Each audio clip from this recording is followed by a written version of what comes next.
Good morning everyone, welcome back to our channel to a new blog. আশা করি তোমরা সবাই খুব ভালো আছো আর আমরাও খুব ভালো আছি। আজকে হচ্ছে 12ই জুলাই আর শুক্রবার। এখন বাজে কিন্তু 10টা 25। আজকের ব্লগটা কিন্তু আমি বেশ অনেকটা তাড়াতাড়ি শুরু করে দিয়েছি। আমি কিন্তু পারতাম আজকের ব্লগটাকে মোটামুটি 5:30 পৌনে 6টা থেকে শুরু করতে, কিন্তু করিনি। আমার না আজকে অনেকটা সকালে ঘুম ভেঙে গেছে, কেন কি জানি। তারপর একবার বাড়িতে ফোন করছি, শ্বশুরবাড়িতে ফোন করছি, একে ওকে ফোন করে বিরক্ত করছিলাম। আমি উঠে পড়েছি মানে সবাইকে উঠতে হবে, এরকম একটা ব্যাপার। সৌম্যকেও তুলে দিয়েছি। তো যাই হোক, এখন এবার করব ব্রেকফাস্ট। আর আজকের ব্লগটা কিন্তু ভীষণ ইন্টারেস্টিং হতে চলেছে, তাই আজকের ব্লগটা তোমরা স্কিপ না করে কিন্তু পুরোটা দেখবে। কারণ আজকে আমরা ব্লগটা নিজের বাড়ি থেকে শুরু করলেও শেষ করব কিন্তু অন্য একটা জায়গায় গিয়ে। মানে আজকে আমরা একটা জায়গায় যাব। কোথায় যাব বলেই দিই নাকি সৌম্য? হ্যাঁ বলে দিই, তোমরা অলরেডি থাম্বনেল দেখে বুঝেই গেছো। আমরা আজকে যাব বর্ণালী আর অভিনীল দাদের বাড়ি। এখন মানে আজকে যাব মানে এখন দুদিন ওদের বাড়ি থাকবো। বর্ণালী হচ্ছে ওর ডিমান্ড হচ্ছে কি মাসে একবার করে তোমাদের আমাদের বাড়ি আসতে হবে। এবার প্রতি মাসে কি এরকম সম্ভব হয় বলো? ও এমনভাবে মানে বলে, তুমি ওকে কোনোভাবে এড়াতে পারবে না, মানে তোমার ক্ষমতাই নেই ওকে না বলে কাটিয়ে দেবে। তবুও দু একবার চেষ্টা করি, একবার দুবার মানে জিতেও যাই, কিন্তু বেশিরভাগ সময় হেরে যাই, মানে আমায় যেতে হয়। তো চলো, আজকে ওরকমই একটা প্ল্যান আছে। গত সপ্তাহে তোমাদের বলেছিলাম ব্লগে যে মোস্ট প্রবাবলি তোমরা নেক্সট উইক ব্লগে ওদের দেখতে পাবে, তাই আজকে ওদের বাড়ি যাব। এখন দুদিন ওদের বাড়ি থাকবো, সেই রবিবারে ফিরবো। বললাম আমাদের অসৌচ চলছে, না যাই, মানে অসৌচ মানে নিরামিষ খাওয়া দাওয়া। বললো আমাদের বাড়ি এসে সেদ্ধ ভাত খাবে, আমাদের বাড়ি নিরামিষ খাবে। তো যাচ্ছি যখন, ওই তো কিছুদিন আগেই ছিল আশুতোষদার আদিয়ার ছেলে বীরের জন্মদিন, আমরা তো যেতে পারিনি। তো ওর জন্য একটা গিফট কিনেছি, আজকে ওই গিফটটাও মানে নিয়ে যাব, ওকে দিয়ে দেবো। আজকে যদি পারি ওদের বাড়ি যাবো সন্ধ্যেবেলার দিকে, না তো বা কালকে গিয়ে ওকে দিয়ে দেবো। তার জন্য সৌম্য আজকে সকাল সকাল র্যাপার পেপারটাও কিনে নিয়ে চলে এসেছে। দেখো, এটা আমার কাছে ছিল না, এবার বাচ্চা মানুষ তো একটু র্যাপ করে দিলে ভালো লাগবে। কী কিনেছি তোমাদের সঙ্গে অবশ্যই শেয়ার করব। আর সৌম্য এখানে দেখো কাজে কিন্তু বসে গেছে, ওকে এখনও ব্রেকফাস্ট দিইনি। আজকে ব্রেকফাস্টে হচ্ছে দুধ চা, সাথে ছোলা দিয়ে যেমন আমরা মুড়ি মাখি ওই মুড়িটা। এখন মুড়ি খেতে বেশ ভালো লাগছে, আর মুড়ি খেতে সত্যি আমরা খুব ভালোবাসি দুজনে। চা হয়ে গেছে, আর তোমাদের দেখাই না। এই যে এখানে তো সৌম্যর মুড়ি একদমই রেডি। এর মধ্যে আমি অল্প একটু গোলমরিচের গুঁড়ো, অল্প একটু নুন আর সর্ষের তেল দিয়ে এটাকে ভালোভাবে মেখে দেবো। আর সাথে আছে লঙ্কা আর ছোলাটা না কালকে রাত্রেবেলা শোয়ার আগে ভিজিয়ে দিতে আমি একদম ভুলে গিয়েছিলাম। তো আজকে সকালবেলা সৌম্য উঠে ছোলাটাকে ভিজিয়ে দিয়েছে, কিন্তু অল্প সময়ের মধ্যেই, মোটামুটি 1-1.5 ঘন্টার মধ্যে কিন্তু বেশ ভালোভাবেই দেখো ছোলাটা ভিজে গেছে। আর আজকে বানাবো হচ্ছে আলু পটলের তরকারি। যদিও আমরা চলে যাব, মানে লাঞ্চটাই শুধু নিজের বাড়ি করব, কিন্তু দেখো ফ্রিজে সবজি কিছু অল্প ছিল, তো 2টো টমেটো আছে আর 4টে পটল আছে। তো ভাবলাম আলুও আছে, তো ভাবলাম আলু পটলের একটু নিরামিষ তরকারি বানাই। সৌম্য ওটা খেতে ভালোবাসে, তো ও একটু খাবে। আর লাঞ্চে আমরা বানাবো ডাল ভাতে আর ভাত আর আলু পটলের তরকারি। আর বাকি কিছুটা আমি আগে থেকেই তুলে রাখবো, ওদের বাড়ি নিয়ে যাব।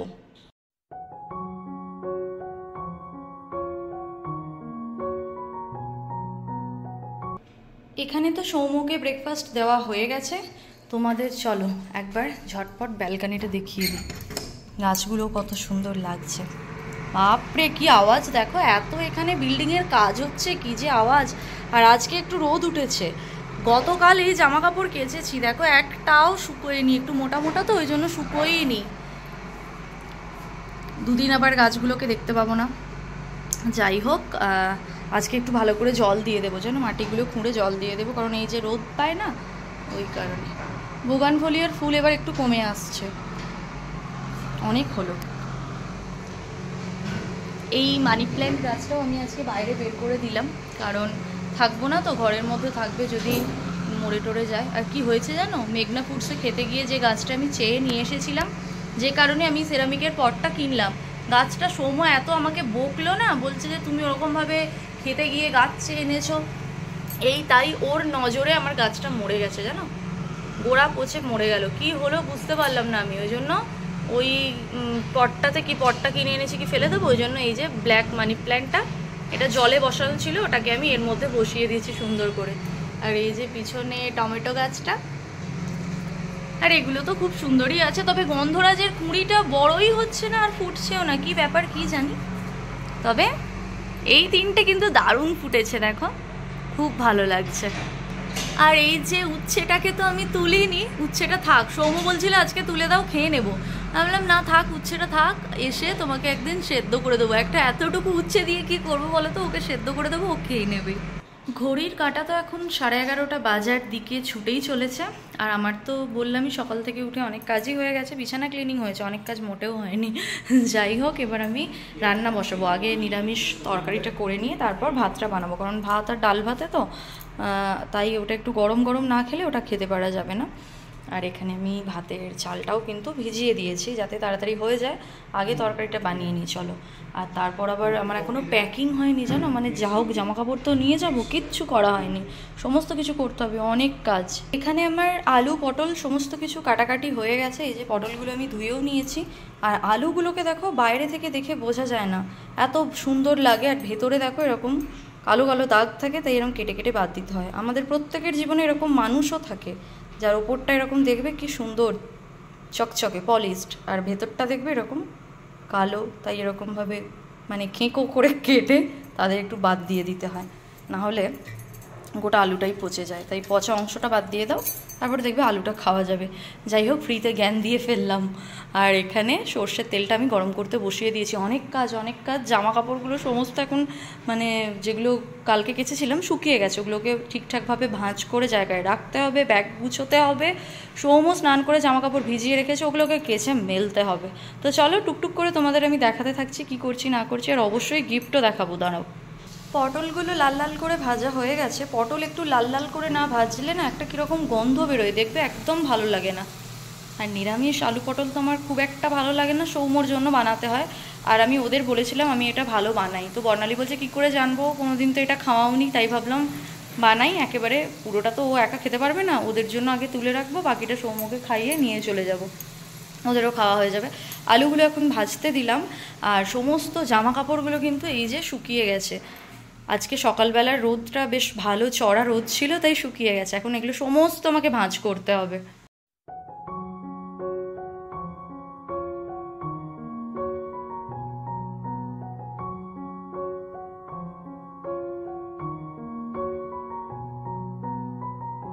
আলু পটলের তরকারি বা আলু পটলের রসা বা আলু পটলের ডালনা না ডালনা কি বলে, যাই হোক, সেটা কিন্তু আমার একদমই রেডি হয়ে গেছে। দেখতেই পাচ্ছ ওপর থেকে ঘি আর গরম মশলা দিয়ে দিয়েছি। ঝোলটা একটু বেশিই আমি শুকিয়ে নিয়েছি, তার কারণ কি বলো তো, নিয়ে যাব তো টিফিন বক্সে করে, বেশি ঝোল হলে আবার অটোর মধ্যে উল্টে যাবে। আর এটাই ভালো লাগবে, বেশ শুকনো শুকনো প্রথম পাতে খেতে। আর এটা বেশি ভালো লাগবে রুটি টুটি দিয়ে খেতে, না হেভি লাগবে। তো যাই হোক চলো, দেখতে কিন্তু বেশ ভালোই হয়েছে, কি বলো। ঝোলটা একটু বেশি শুকিয়ে গেছে। আমি ঘরে আর কি ব্যাগ গোছাচ্ছিলাম, যার কারণে এখনও হয়নি যদিও আমার ব্যাগ গোছানো, তবুও এবার ভাতটা বসিয়ে দিই। রান্না তো আমার কমপ্লিট, ভাতটা এখনও মানে ফ্যান ভাত খাবো, তো ওই জন্য ভাতের ফ্যানটা আর কি ঝরাইনি। এর ভেতরেই ডাল ভাতেটাও আছে, খাওয়ার সময় মাখবো, মানে আর 5-10 মিনিটের মধ্যে খেয়ে নেবো। এখানে লঙ্কাটা কুচিয়ে রেখে দিয়েছি। আর আলু পটলের তরকারিটা কিন্তু আমার একদম বক্সের মধ্যে ভরা হয়ে গেছে। এটা 4 জনের হয়ে যাবে, মানে ক্যামেরায় অল্প লাগছে কিন্তু 4 জনের এনাফ। তো সৌম্য বললো আমি আর খাবো না, একেবারেই নিয়ে চলো, রাত্রেবেলা সবাই মিলে খাবো, তাই এটা নিয়ে নিলাম। আর আমার এতক্ষণ ধরে আমি কি করছিলাম জানো, এই যে ফাইনালি আমার ব্যাগটা গোছানো হলো। আমার কোথাও যেতে ভালো লাগে না এই একটা কারণে, ব্যাগ গোছাও আবার এসে সমস্ত কাচও ঢোকাও।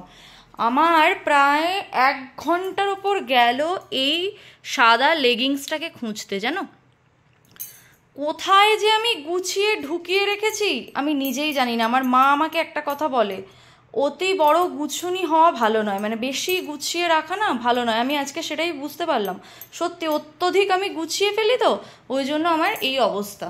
মানে মায়ের কথাটা না আজকে অক্ষরে অক্ষরে আমি মানে দেখলাম মিললো আমার সঙ্গে। এবার থেকে আমি কিচ্ছু গোছাবো না, মানে আলমারির বলতে গেলে সমস্ত জামা কাপড় আমি নামিয়ে ফেলেছি। আর আমার যখন জেদ চেপে যায় না আমি ওটাই করি, কারণ এটার সঙ্গে হোয়াইটটাই ভালো যাবে। এই কুর্তিটা আমি আগের মানে তোমরা লাস্ট ব্লগে দেখেছো, এটা পরে আমি বেরিয়েছিলাম, তো এটা একবার পরে তো আর কাচবো না। আর এখানে ওয়েদার ভীষণই ভালো, ঠান্ডা, গরমও হয় না, মানে গরমে ঘাম হওয়ার যে ব্যাপারটা সেটা নেই। তো আজকে ভাবলাম এটা পরেই চলে যাই। বাকি সব নিয়েছি, কিন্তু আগের দিন এটা একটা ক্রিম কালারের লেগিংস দিয়ে পরেছিলাম, তো আজকে ভাবলাম হোয়াইটটা দিয়ে পরি, ভালো লাগবে। এটাকে বের করতে গিয়ে 1 ঘন্টার ওপর চলে গেল। যাই হোক চলো তোমাদের আমি দেখাই বীরের গিফট। ওটা সৌম্য হেল্প করবে আমাকে একটু দেখাতে। সৌম্য একটু দেখাও। তুমি খোঁড়াচ্ছ কেন? তাহলেই পা কিরম করে হাঁটছো যে? চলো এবার খেয়ে নিতে হবে, কারণ দিদি আসার সময় হয়ে এসেছে। দিদির মনে লাড্ডু ফুটবে, দুদিন দিদির ছুটি। তো বীরকে আমরা দেব হচ্ছে এই স্কুল ব্যাগটা। আর এটা আমি খুলছি না, কারণ কি বলো তো, খুললে আবার আমাকেই প্যাক করতে হবে। তো এই হলো স্কুল ব্যাগটা। কালারটা কি তোমরা বুঝতে পারছো না? আমাদের ব্যালকানিতে নিয়ে গিয়ে দেখে। প্রিন্টটা বেশ সুন্দর জানো, মানে খুব একটা বোঝা যাচ্ছে না আই থিঙ্ক, কিন্তু ভালো। আর একটু ব্ল্যাকের ওপরেই নিয়েছি যাতে মানে ময়লা টয়লা না হয়, বাচ্চা মানুষ তো। তো এই স্কুল ব্যাগটা ওকে আমরা দেব। যাইনি সেদিন ঠিক আছে, কিন্তু ওরা অনেকবার করে আশুতোষ দা দিয়া ফোন করে অনেকবার করে বলেছিল। আর যখন ওখানে যাচ্ছি তো ভাবলাম চলো একবার ওদের বাড়ি যাওয়াও হবে, আর এই সুযোগে বীরের সঙ্গে দেখা হবে। আর বীর কিন্তু আমাকে ভীষণ ভালোবাসে, মানে তোমরা ভিডিওয়ে আগে কতটা দেখেছো জানি না, এইবার যেদিন যাবো আর কি দেখাবো, ও আমাকে খুব ভালোবাসে। তো ওর জন্য তো ডেফিনেটলি গিফট নিয়ে যাবই। তো চলো এটা প্যাক করে নিই, লাঞ্চ করে নিই, তারপর তোমাদের সঙ্গে দেখা হচ্ছে। ফাইনালি আবার রেডি হয়ে বেরোনোর সময় দেখা করব, কারণ এখন আর সময় নেই, এখন ঝটপট ঝটপট কাজ সারতে হবে আমায়। তো চলো আবার পরে ফিরছি। এখন বাজে 5টা 5, তোমরা দেখতেই পাচ্ছ। আর দিদি কিন্তু কাজ করে বেশ অনেকক্ষণ চলে গেছে। এখানে বাসন টাসন দেওয়া আছে, রান্নাঘর একদম পরিষ্কার, ওগুলো শুধু এর মধ্যে ঢুকিয়ে দিয়ে বেরিয়ে যাব, এমনটাই প্ল্যান ছিল রয়েছে। সৌম্য এখন অফিসের কাজে বক বক করে যাচ্ছে। ওরা একটা 6:30 থেকে কল আছে, কলটা এন্ড হলে তবে আমরা বেরোবো। অভিনীলদা ফোন করেছিল কিছুক্ষণ আগে, কখন বেরোচ্ছি সেটা জেনে, মানে জানতে আর কি। আমি টুকটুক করে কাজ এগোচ্ছি, মানে ঘরের ইনডোর প্ল্যান্টগুলো আমি যেহেতু 2 দিন থাকবো না, তাও আমি বের করে দিয়ে যাচ্ছি যদি কিছু হয়ে যায়। কারণ এখানে তো পুরো এয়ারটাইটভাবে সমস্ত কিছু, মানে ভেন্টিলেটর ওরম টাইপের কিছু এখানে নেই, যার কারণে বের করে রেখে গেলাম যদি মরে যায়। এখন তো গাছ মরে যাচ্ছে সব ওই কারণে। আর এদিকে দেখো, মানে ভগবান হয়তো চায় না আমি যাই, যার কারণে আকাশের অবস্থা দেখো কালো। আর ইতিমধ্যে বৃষ্টি হচ্ছে, এই যে খুবই আস্তে গুঁড়ি গুঁড়ি, কিন্তু কি পরিমাণ মেঘ ডাকছে গো। আর দেখো এই হলো বৃষ্টির অবস্থা। আমি বুঝতে পারছি না যাওয়া হবে কি আদেও হবে না। যদি না যাওয়া হয় তো রাত্রেবেলা রুটি করতে হবে। ওই আলু পটলটা আর ওদের খাওয়া হলো না, আমরাই ওটা রুটি দিয়ে খেয়ে নেব। কি করব, কারণ একবেলার মতোই ভাত বানিয়েছিলাম যেহেতু জানি যাব। কিন্তু বৃষ্টি হলে আর কী করে যাব? আমাদের বাড়ির থেকে ওদের বাড়িটা প্রায় 1 ঘন্টার ওপর ডিস্টেন্স, তো ওইভাবে যাওয়াটা খুবই অসম্ভব। আর বৃষ্টি হলে দেখবে ওই কাদা প্যাচপ্যাচানিতে কোথাও বেরোতে ভালো লাগে না। ব্যাগ ট্যাগ গোছানো সমস্ত কিছু রেডি, তোমরা সকাল থেকে ব্লগটাতে দেখতেই পাচ্ছ। এবার দেখা যাক ভগবান কী চায়, যদিও হাতে এখনও 2-3 ঘন্টা টাইম আছে, 3 ঘন্টা তো আছে। দেখা যাক, তার মধ্যে যদি বৃষ্টি ছাড়ে তো ডেফিনেটলি যাব। কি হচ্ছে আমিও জানি না, তোমরাও জানো না, তো আমি ব্লগ করতে থাকি, তোমরা ব্লগটা দেখতে থাকো। ঘড়ির কাঁটায় তো এখন 6:45। আর এদিকের অবস্থা দেখো, তোমরা মনে হয় আমি চুপ করলে শুনতে পাবে বৃষ্টির আওয়াজটা। নিচটা দেখো,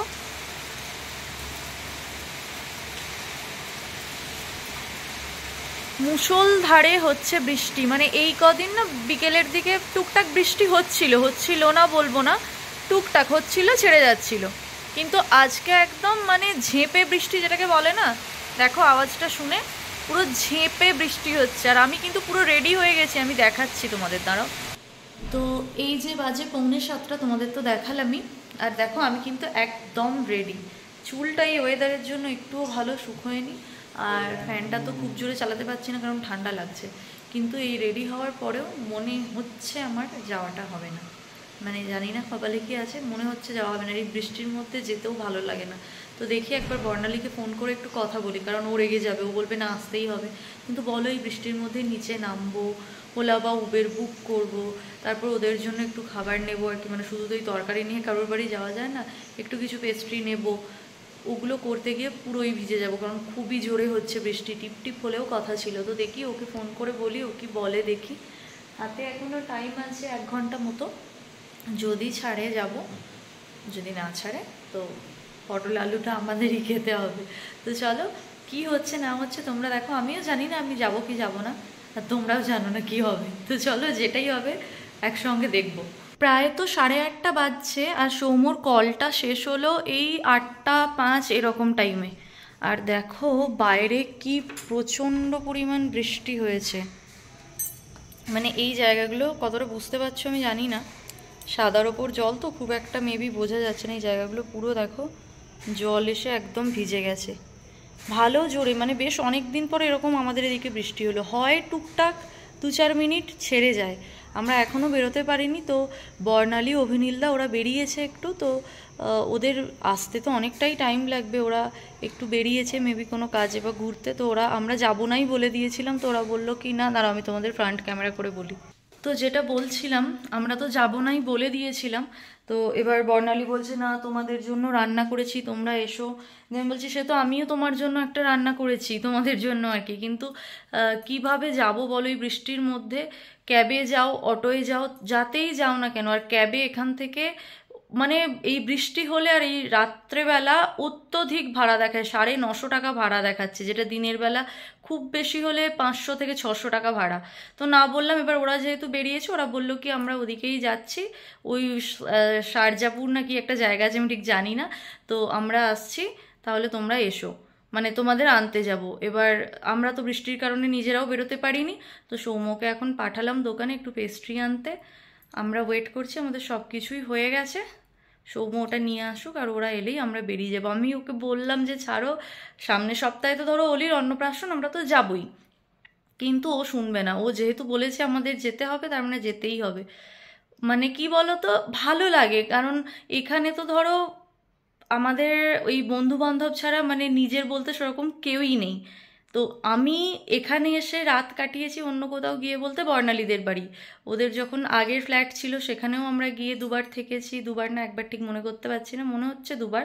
আর এই ফ্ল্যাটে তো এটা নিয়ে মনে হয় 3rd টাইম বা 4th টাইম হবে। তো যাই হোক, যাই, 2টো দিন মজা হবে জানি, কিন্তু দেখো বৃষ্টিটা এমন সময় হলো না, খারাপও লাগছে। আর একটু আগে গেলে সন্ধ্যের আড্ডাটা হতো, আজকের দিনটা কিন্তু মাটি হয়ে গেল, মানে আজকে সন্ধ্যের যে জমাটি আড্ডাটা সেটা মাটি হয়ে গেল। তো আমি এখন একাই আছি, সৌম্য আসুক, তারপর ওরা আসুক, তারপর বেরোবো। সব কিছু তো আমার আগে থেকেই গোছানো হয়ে গিয়েছিল, আমি তো অনেক আগে থেকেই রেডি হয়ে বসেছিলাম, তোমাদের দেখিয়েছিলাম। তো এরকম সব কিছু ঢেকে রেখে দিলাম, যদিও 1-2 দিনের জন্য, কিন্তু তাও দেখবে বাড়িতে না থাকলে চারিদিকে কীরকম যেন ধুলো ধুলো পড়ে যায়, তো এই কারণে এরকম ঢেকে রাখলাম। আর আমাদের ব্যাগ গোছানোও রেডি, এটা হচ্ছে সৌম্যর ল্যাপটপ ব্যাগ, আর এটা হচ্ছে আমাদের জামা কাপড়ের ব্যাগ, আর এই হলো তরকারি। আর সমস্ত পর্দা টর্দা নামানোই আছে, এই পর্দাটা নামিয়ে দেবো ঠাকুর প্রণাম করে যাওয়ার সময়, তারপর বেরোবো আর কি। তো সৌম্য আসুক, আমি এখন একাই আছি। সৌম্য তো চলে এলো, এই যে নিয়ে চলে এসেছে কেক, এই যে বৃষ্টির ফোঁটা, এই যে বৃষ্টির ফোঁটা এতেও লেগে আছে, যাওয়ার সময় পড়ছিল, ফেরার সময় পড়েনি। আর ওরাও অলমোস্ট চলেই এসেছে, বললো আর 10 মিনিট, আমরা নিচে গেটে গিয়ে দাঁড়াই। চলো নেমে আবার দেখা হচ্ছে। ব্যাগগুলো নিয়ে নাও সৌম্য, তুমি ওটা নাও, আমি এটা নিচ্ছি। আমরা দুজন এখন নিচে নেমে দাঁড়িয়ে আছি পোটলা পুটলি নিয়ে, কিরকম মনে হচ্ছে যেন তীর্থে যাচ্ছি না। উঠে যাওয়ার সময় একটু বড় ব্যাগ ছিল, পিঠে ব্যাগ ছিল, তখন ট্রলি ছিল। আর এখন কটা বাজে জানো? এখন বাজে 9টা বাজতে 5-10, 9টা বাজতে 10 এখন। বৃষ্টিটা কিন্তু এখন ধরেছে, কিন্তু একদম রাস্তার অবস্থা দেখো, কাদা প্যাচ প্যাচ করছে, একবারে যাচ্ছে তাই অবস্থা হয়ে গেছে। তো ওরা মোটামুটি চলেই এসেছে, তো চলো গাড়িতে উঠে আবার দেখা হচ্ছে। আমি অলির সঙ্গে স্পেশালি দেখা করব বলে খুব এক্সাইটেড। এখন ওদের বাড়ি যাওয়ার কারণ মানে 99% হচ্ছে অলি। আগে তবুও না হ্যাঁ এরকম বলে কাটিয়ে দিয়েছি 2-1বার, কিন্তু এখন মানে আমি তো ভীষণ বাচ্চা ভালোবাসি, আর এখানে বাচ্চা আমি একমাত্র বলতে গেলে ওকেই পাই, মানে এত পুচকি, তারপর তো ফ্ল্যাটের বাচ্চাগুলো আছেই, কিন্তু ওকে কোলে নিতে পারি সব কিছুই, তো ওই কারণে আর কি। তো চলো আবার গাড়িতে উঠে দেখা হচ্ছে। তো এই যে ওরা চলে এসেছে নিতে, চলো আমরা চলে যাই।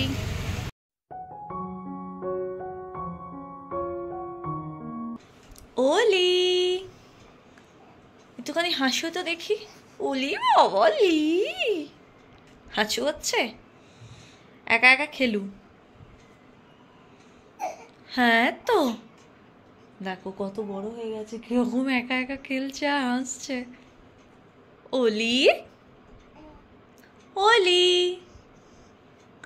ওলি একটুখানি হেসে দাও, একটুখানি হেসে দাও। ওলে বাবা হ্যাঁ, আমরা তো বর্ণালী আর অভিনীলদাদের বাড়ি চলে এসেছি। আর এই যে এখানে ছোট্ট অলি কিরকম খেলা করছে তো দেখলেই, দেখো কিরকম খেলা করছে। নিজের বাড়ি চলে এসেছে আর ও এখন যে বড় হয়েছে, লক্ষ্মী মেয়ে হয়ে গেছে, দেখো ওর মা কিন্তু এঘর ওঘর করছে, ওকে এখানে শুইয়ে দিয়ে চলে গেছে আর কিরকম তাকিয়ে আছে দেখো। আর ও ফ্যান দেখে, ফ্যান ঘুরলেই ও হেসে একদম কুটোপাটি হয়ে যায়। আর আমরা এখন বাজে ওই 10টা 15 মতো, এই জাস্ট ঢুকলাম। আজকে তো মোটামুটি রাত্রে 1:30-2 অবধি একটা আড্ডা চলবে। এখানে এলে আড্ডাটা মাস্ট আমাদের হয়, মানে অনেকটা অক্সিজেন আমরা নিয়ে নিই নিজেদের মধ্যে। এই আড্ডাগুলো দুজন দুজন থাকলে না খুব মিস করি। মানে ধরো জয়েন্ট ফ্যামিলিতে বড় হয়েছি, সবাইকে নিয়ে ভালো লাগে, ওই দুজনই টোনা টুনি কীরকম একটা যেন লাগে। তো সবাই মিলে হলে আড্ডা বকবকটা হয়, বেশ ভাল লাগে। আর আজকে ওদের বাড়ি ঢুকে মানে গোটা বাড়িটাকে না বিয়ে বাড়ি মনে হচ্ছে। কারণটা কি বলতো, কিছুদিন আগেই ছিল বর্ণালীর জন্মদিন, তো রজনীগন্ধা ফুল এনে অভিনীলদা মনে হয় বর্ণালীকে কিছু দিয়েছিল সারপ্রাইজ। তো এত সুন্দর গন্ধ বেরোচ্ছে চারিদিকে, তো ওই গন্ধে একদম ভর্তি হয়ে যাচ্ছে। তো যাই হোক, চলো এবার চেঞ্জ করে নিই, চেঞ্জ করে আবার তোমাদের সঙ্গে কথা হচ্ছে। এখন তো আমরা ডিনার করতে বসে গেছি আর অলিও ডিনার করে কিন্তু ঘুমিয়ে গেছে। তো বর্ণালী এটা একটা সব সবজি দিয়ে শুক্তো টাইপের বানিয়েছে, এটা আলু পটলের তরকারি। আমাদের তো এখন নিরামিষ চলছে, এই শর্তেই আমরা এসেছিলাম, নাহলে তো বলেছিলাম এখন যাব না। তো চলো এখন ডিনারটা করে নিই, ডিনার করে তারপর ভিডিওটা এন্ড করছি। তো এখন কটা বাজে তোমরা জানো? এখন বাজে 1:45, মানে 1:45। আর আমরা এখনো জমিয়ে গল্প করছি। এই যে দেখো, এখানে অভিনীলদা, এখানে বর, এখানে বর্ণালী। ওরা এখন প্রত্যেকে আলোচনা করছে কি নিয়ে জানো? আমাদের আম্বানির ছেলের বিয়ে নিয়ে। জানি না ওরা কি পাচ্ছে এটা নিয়ে, আমি তো ওগুলো শুনছি না। তো আর আমরা এখন যেটা দেখলাম, অলি অন্নপ্রাশনে কি পরবে, অলির মা কি পরবে, অলির বাবা কি পরবে, মানে শাড়ি থেকে গয়না থেকে সমস্ত কিছু আমি এখন দেখলাম। মানে বর্ণালী ওয়েট করছিল কখন দেখাবে, আর আমিও খুব এক্সাইটেড ছিলাম দেখার জন্য। সব কিছু দেখা হলো, গল্প তো এখনো চলছে। আর সৌম্য খালি বলছে যে আমার ঘুম পেয়েছে, আমার ঘুম পেয়েছে, কিন্তু আমার আর বর্ণালী একদমই ঘুম পাইনি, আমরা এখনো ফুল চার্জ। বলো বর্ণালী? তো ওই আর কি, কিন্তু ভিডিওটা ভাবলাম চলো এন্ড করি, কারণ সেই সকালে বাড়ি থেকে শুরু করেছি।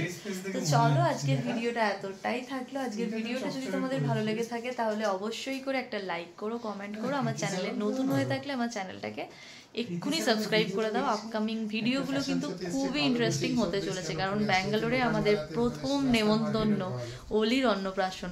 তো ওগুলো দেখার জন্য জলদি সাবস্ক্রাইব করে দাও। তোমাদের সঙ্গে আবারও কালকে দেখা হচ্ছে নতুন একটা ব্লগের সঙ্গে। ততক্ষণের জন্য তোমরা সবাই খুব ভালো থেকো, সবাইকে খুব ভালো রেখো। আজকের মতন গুড নাইট। এই চলো, টাটা।